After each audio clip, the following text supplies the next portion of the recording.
Need to get a true full screen image in Microsoft Teams for an incoming camera feed, presentation, or screen share? Well, in this short video, I'll share a tip and also walk you through the process for achieving a true full screen without any visible app Chrome using Microsoft Teams web client. Now, this is great for cases like video production where you need every pixel of resolution for incoming video, or content where unfortunately NDI isn't an option for you. And there is even a side benefit to this approach that I'll reveal in a sec. Now first, you need to open the Microsoft Teams web client at teams.microsoft.com and join your meeting. Now I'm already joined in a meeting and with somebody that I work with a lot, it turns out, Megan Bowen, and she's already sharing a presentation, but this could be her camera feed or also a screen share. Now in my case, my monitor and her content are both 1920 by 1080 resolution.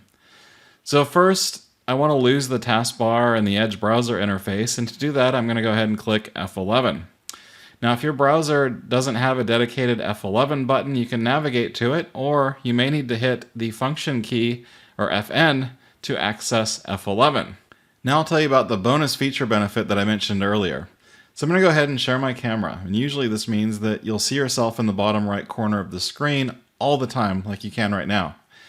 But in the web client, once I go into the ellipse and then hit enter full screen, not only does it go true full screen like I promised it would, but even my camera tile went away from view. So now I can record the screen if I want, or send it to OBS, for example, as a content or camera feed from the remote presenter. And the bonus here is that I can keep my camera running so the remote presenter can see me and we can have more natural conversation. Otherwise, I probably would have disabled the camera or covered it in post-production if I was recording my screen for a podcast or webinar. So to be clear, again, the NDI capability in Teams would also allow me to achieve this. But unless you control the Teams tenant configuration and policy settings for your remote presenter, and they're able to enable it on their side, this is another option that works quite well. And this opens up a couple of other options. If you want to use, say, a dedicated PC or tablet for an incoming video feed that you want to route then via USB to HDMI capture card for systems like OBS. But I'll save that for another time.